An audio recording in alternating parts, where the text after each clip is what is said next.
ఈరోజు ఒక మంచి కార్యక్రమానికి శ్రీకారం చుట్టడమే కాకుండా భావితరాల వారికి ఈ సైబర్ క్రైమ్లో మోసపోకుండా ఉండటానికి ఒక అవేర్నెస్ కార్యక్రమం, అదేవిధంగా వాళ్ళ ద్వారా కొన్ని వేల మందికి కొన్ని లక్షల మందికి ఈ అవేర్నెస్ కార్యక్రమాన్ని స్ప్రెడ్ చేయడానికి సైబర్ సిటిజన్స్ని ఇక్కడికి తీసుకురావడమే కాకుండా సైబర్ సోల్జర్స్గా ఇక్కడ చాలామందిని ఇక్కడ కూర్చోబెట్టిన మా సిపి గారు రాజశేఖర బాబు గారికి ప్రత్యేకంగా నేను ధన్యవాదాలు నమస్కారాలు తెలియజేసుకుంటున్నా.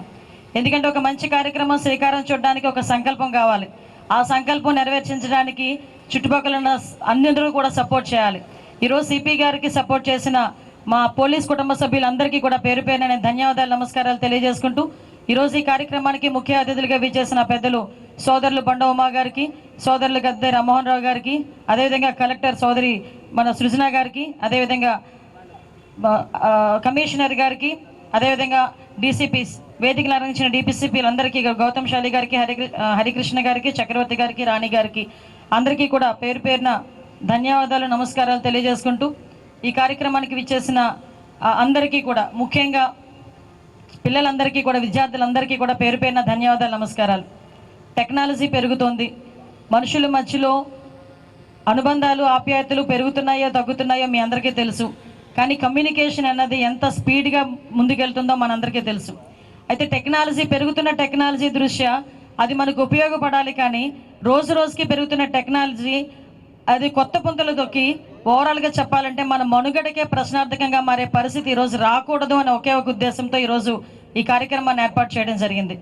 ఒకసారి హోమ్ మినిస్టర్గా బాధ్యతలు తీసుకున్న తర్వాత ఈ సైబర్ క్రైమ్ గురించి చూస్తూ ఉంటే సుమారుగా ఈ 4 నెలల్లో దగ్గర 1,1730 కోట్ల రూపాయలు ఓన్లీ సైబర్ క్రైమ్లోనే చేతులు మారిని పోయినాయి అనే సంగతి తెలిస్తే నిజంగా ఆశ్చర్యం అనిపించింది. 4 మంత్స్ గ్యాప్లోనే మొత్తం ఇండియా లెవెల్లో.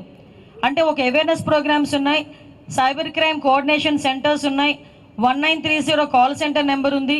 ఇవన్నీ ఉండి కూడా పోనీ ఎవరో చిన్నపిల్లలు లేకపోతే చదువులేని వాళ్ళు ఈ సైబర్ క్రైమ్లో ఇన్వాల్వ్ అవుతున్నారు, లేకపోతే వాళ్ళు బారిన పడుతున్నారు అన్నది కాకుండా పెద్ద పెద్ద డాక్టర్స్, ఐపీఎస్ ఆఫీసర్స్, ఐఏఎస్ ఆఫీసర్సే ఈ సైబర్ క్రైమ్ బారిన పడడం అన్నది చూస్తూ ఉంటే ఇది ఎంత మేరకు పెరిగిపోయిందో మనందరం కూడా అర్థం చేసుకోవచ్చు.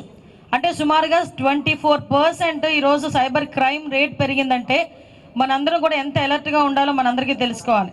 ఈరోజు పిల్లలందరూ ఉన్నారు, ప్రతి ఒక్కరు చేతిలోని మొబైల్ స్మార్ట్ ఫోన్ ఉంటుంది. స్మార్ట్ ఫోన్ లేకుండా ఏమో ఇంట్లోని చెప్పబెట్టకుండా పర్స్ అయినా తీసుకెళ్ళమో తెలియదు, కానీ మొబైల్ మాత్రం ఉంటుంది. పర్సులు పెట్టుకోవడం మర్చిపోయారు, ఎందుకంటే PhonePe, Google pay, everything in phone. మనం మామూలుగా మాట్లాడుతుంటే ఏదైనా అడిగేటప్పుడు నీ ఐడి నెంబర్ ఎంత, ఈ నెంబర్ అదేం కాదు, నీ పేరేంటి కాదు, నీ ఫేస్బుక్ ఐడి ఏంటి, ఫేస్బుక్ లేదా, టెక్స్ట్ బుక్ లేకపోయినా అంత ఆశ్చర్యపోం, కానీ ఫేస్బుక్ లేకపోతే మాత్రం చాలా ఆశ్చర్యపోయే పరిస్థితులు ఈరోజు ఉన్నాయి. ఒక పక్క ఫేస్బుక్, ఒక పక్క ఇన్స్టా, ఒక పక్క స్నాప్చాట్, ఒక పక్క ShareChat, Twitter, at the same time మళ్ళీ మనకి టెలిగ్రామ్, ఎన్ని యాప్స్ ఉన్నాయంటే మనకి కమ్యూనికేషన్ పెంచుకోవటానికి, అట్ ద సేమ్ టైం మనల్ని మనం ముంచుకోవటానికి కూడా. అంటే అన్ని యాప్స్ నుంచి మన తాలూకు ఇన్ఫర్మేషన్ని మనమే ఇంకొకరికి బయటకు పెడుతున్నాం. ఫర్ ఎగ్జాంపుల్, నేను తప్పుగా అనుకోవద్దు, చాలామంది అమ్మాయిలు అబ్బాయిలు ఏజ్ గ్రూప్లో ఏం చేస్తారంటే జస్ట్ ఒక క్లిక్, ఎక్కడికి వెళ్ళినా ముందు ఒక సెల్ఫీ, ఈవెన్ తినడానికి కూర్చున్న తర్వాత కూడా మనం తినే వస్తువు కూడా చిన్న ఫోటో పెడతాం, ఆ లొకేషన్ షేర్ చేస్తాం. అంటే ఏంటంటే మనం తినేది కూడా ప్రపంచానికి తెలియాలనుకుంటాం. మనం తినేదే ప్రపంచానికి తెలియాలనుకునేటప్పుడు మన తాలూకు ఇన్ఫర్మేషన్ వాళ్ళు ఎంతసేపట్లో తీసుకుంటారో ఒకసారి ఆలోచించండి. అంటే ఈవెన్ నేను మా వాళ్ళతో మాట్లాడుతున్నప్పుడు చెప్తున్నారు, పిల్లలందరూ చాలా అలవాటు ఏంటంటే జస్ట్ ఈ ఫింగర్స్ ఇలా పెట్టి క్లిక్ చేసుకుంటారు. ఈవెన్ మన ఫింగర్ ప్రింట్ సంబంధించిన దీని రేఖల్ని కూడా వాళ్ళ ఐడెంటిఫికేషన్ చేసుకున్నంత జూమ్ చేసి దాని నుంచి కూడా మన తాలూకా మొత్తం బయోడేటాని అంతటిని పక్కకు తీసే పరిస్థితి. అంటే ఇది చెప్పుకోవడానికో వినడానికో కొంచెం జోయల్గా ఉండొచ్చు, అవునా ఇంతలాగా చేస్తున్నారా అని అనుకోవచ్చు, కానీ దీని ఇంపాక్ట్ ఎంత పడుతుందంటే మీలాంటి చిన్న చిన్న పిల్లలు సూసైడ్లు చేసుకునే పరిస్థితి వస్తూ ఉంది. మా దగ్గరికి చాలా కేసెస్ వస్తాయి. అమ్మాయిల ఫోటోలు ఒకసారి ఫేస్బుక్లోనే ఎక్కడో ఒకసారి మీరు అప్లోడ్ చేస్తారు, అప్లోడ్ చేసిన వెంటనే మీ ఫొటోస్ని మార్ఫింగ్ చేస్తారు. మీరు కనుక వాళ్ళకి సంబంధించిన డబ్బులు ఇవ్వకపోయినా, వాళ్ళు మిమ్మల్ని ఏదో విధంగా అబ్యూస్ చేసినా బయటికి కూడా చెప్పుకోలేక, ఆఖరికి ఇంట్లో వాళ్ళతో చెప్పుకోలేక, ఫ్రెండ్స్తో చెప్పుకోలేక, ఎక్కడ అవమానపడతారో, ఎక్కడ మమ్మల్ని తక్కువగా చూస్తారో అని భయపడి సూసైడ్లు చేసుకునే పరిస్థితి కూడా చాలా కేసెస్ మేము చూసాం. ఇప్పుడే ఇందాక సిపి గారు చెప్పారు, దగ్గర పర్ డే మాకు తెలిసి ఒక 5 to 6 కేసెస్ వస్తాయండి, అంటే ఒక విజయవాడ పరిధిలో. అటువంటిది స్టేట్ లెవెల్లో ఎన్ని వస్తాయో ఒకసారి ఆలోచన చేసుకోవాలి. ముఖ్యంగా ఈ పిల్లలందరూ కూడా చదువుకునేటప్పుడు 5,000 10,000 అవసరం అయ్యి ఈ లోన్ యాప్స్లోకి వెళ్తారు. ఈ లోన్ యాప్స్లోకి వెళ్ళి వాళ్ళు తీసుకొని ఒక చిన్న ఇన్స్టెంట్ డబ్బులు అంటారు. మాకు వస్తుంటాయి మెసేజ్లు, నాకు మొన్న ఎవడో పెట్టాడు 50 లక్షలు ఇన్స్టెంట్ లోన్ మీకు శాంక్షన్ చేశానని. అంటే వాళ్ళు ఇన్స్టెంట్ లోన్స్ అని చెప్పి మీ దగ్గర నుంచి మీరు ఏం చేస్తారు, డబ్బులు ఉండవు, అమ్మ వాళ్ళని అడగాలంటే భయమో లేకపోతే అమ్మ వాళ్ళ దగ్గర ఉన్నాయో లేదో అనే బాధో ఏంటో వాట్ ఎవర్ ఇట్ మేబీ, మనం ఈజీగా కట్టేద్దాంలే తర్వాత అని ఒక 10,000 20,000 ఎక్కువ కూడా కాదు మీరు తీసుకునేది, ఒక 10,000 20,000. అలాంటిది కూడా తిరిగి రీపేమెంట్ విషయంలో మీరు కడుతూనే ఉంటారు కానీ ఆ డబ్బులు మాత్రం తీరు. ఆ 10,000కి 30,000 కడతారు, 40,000 కడతారు కానీ ఆ అప్పు మాత్రం తీరదు. డెఫినెట్గా వాళ్ళు ఏం చేస్తారంటే ఈవెన్ ఒక క్లిక్, నిన్న మా వాళ్ళు చూపిస్తే నిజంగా ఆశ్చర్యం అనిపించింది. ఒక క్లిక్ మీ కాంటాక్ట్స్ అన్నీ కూడా వాళ్ళ చేతిలో ఉంటాయి. మీ తాలూకా పేరెంట్స్కో మీ తాలూకా రిలేటివ్స్కో వాళ్ళందరికీ కూడా మీ ఫొటోస్ మాఫ్ చేసి పెడతామని చెప్పి ఒక బీటెక్ స్టూడెంట్ ఒక అమ్మాయి నా దగ్గరికి, ఒక అమ్మాయి సూసైడ్ చేసుకుంది వైజాగ్లో లాస్ట్ ఒక 2 years బ్యాక్. ఏంటంటే ఇదే సిచ్యువేషన్. అంటే మేము ఎందుకు చెప్తున్నామంటే వాళ్ళు అలా బెదిరించి మీ దగ్గర నుంచి డబ్బులు తీసుకోవటం కానీ మీ పేరెంట్స్ని బెదిరించి ఆ డబ్బులు తీసుకోవటం కానీ ఇది ఒక క్రైమ్ విపరీతంగా పెరిగింది. ఇలాంటివనే కాకుండా హనీ ట్రాప్స్ ఇవన్నీ కూడా ఒక్కొక్కటి రోజు రోజుకి టెక్నాలజీ పెరుగుతోంది. నేనేమంటానంటే ఈరోజు మన డిపార్ట్మెంట్ వాళ్ళు ఒక మంచి ఇనిషియేషన్ తీసుకున్నారు. ఈ ఇనిషియేషన్ అనేది ఏదో మనం కూర్చొని ఒక అవేర్నెస్ క్రియేట్ చేసాము, ఒక యాప్ క్రియేట్ చేసాము అన్నది కాకుండా, ఒక వాక్ మనం పెట్టామన్నది కాకుండా, వాట్ ఎవర్ ఇట్స్ మనం ఇప్పుడు సైబర్ సోల్జర్స్ అన్నది మనం రెడీ చేసుకుంటున్నాము. ఈ సైబర్ సోల్జర్స్లో అవేర్నెస్ పెరగాలి, అట్ ద సేమ్ టైం మన దగ్గర కూడా టెక్నికల్ సపోర్ట్ కూడా పెరగాలి. ఎందుకంటే ఈరోజు మొత్తం స్టేట్ లెవెల్లో సైబర్ పోలీస్ స్టేషన్స్ అయితే డిస్ట్రిక్ట్కి ఒకటి ఉంది. ఆ డిస్ట్రిక్ట్కి ఒకటి ఉన్న సైబర్ పోలీస్ స్టేషన్స్లో ఒక సిఐ క్యాడర్ మాత్రమే, ఒక ఆఫీసరు, వాళ్ళకి ఒక 2-3 కానిస్టేబుల్స్ని మనం పెట్టుకున్నాం. కానీ ఈ సైబర్ సెల్ అనేది నాకు తెలిసి ఒక 3 దగ్గర 4 దగ్గర కొంచెం యాక్టివేట్లో ఉంది. బట్ నేనేమంటానంటే ప్రతి జిల్లాలోని కూడా ఈ సైబర్ సెల్ ఓపెన్ చేయాలి, సైబర్ సెల్ యాక్టివేట్లోకి రావాలి.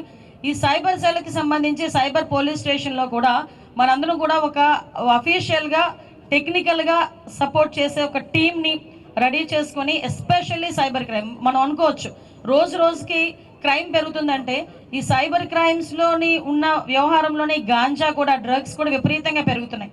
అంటే ఓవరాల్గా చెప్పాలంటే మన ఫ్యూచర్ని మనమే చేతులతో నిలిపేసుకునేటట్టుగా చేసే పరిస్థితి ఈరోజు మనకు కనిపిస్తూ ఉంది. ఎవడో మనల్ని చెడగొట్టక్కర్లే, మన ఫోనే మనల్ని చెడగొడుతుంది ఈరోజు, మనం యూజ్ చేసే యాపే మనల్ని చెడగొడుతుంది ఈరోజు.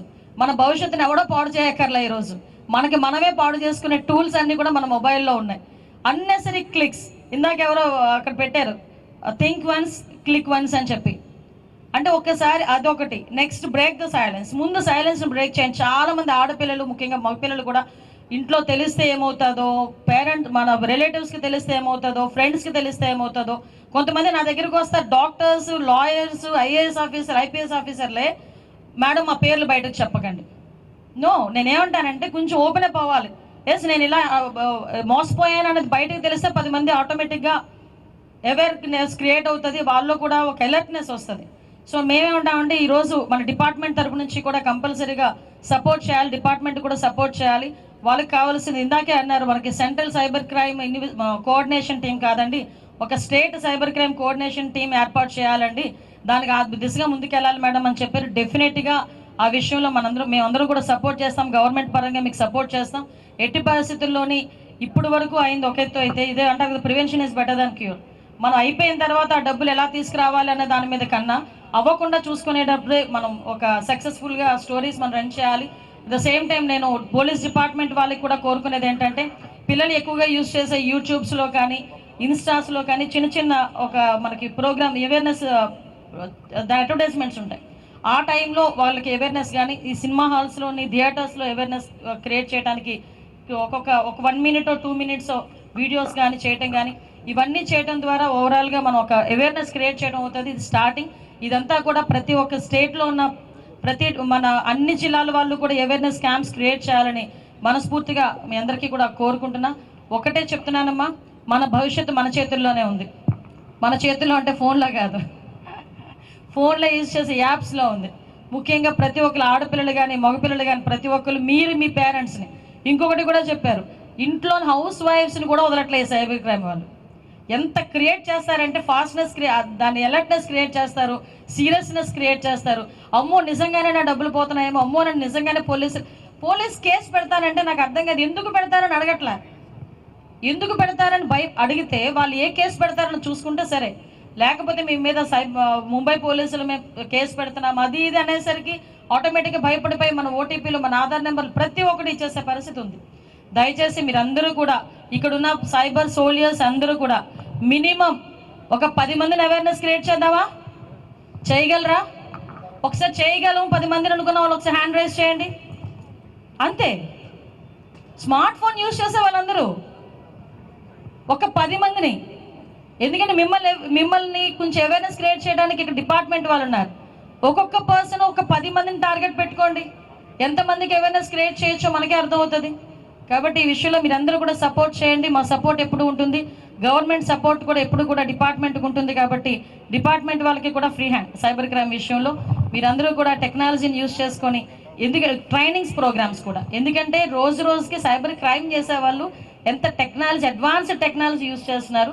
దానికి అనుగుణంగానే మనం కూడా ట్రైనింగ్ ప్రోగ్రామ్స్ కూడా డిపార్ట్మెంట్ వాళ్ళకి ఇప్పించాల్సిందిగా మిమ్మల్ని అందరినీ కోరుకుంటూ, ఈ అవకాశం ఇచ్చిన మీ అందరికీ కూడా ప్రత్యేకంగా ధన్యవాదాలు తెలియజేసుకుంటూ, ఇంత ఉదయాన్నే కూడా ఎనర్జెటిక్గా ఉన్న మా పిల్లలందరికీ కూడా మరొకసారి శుభాకాంక్షలు. All the best. God bless you.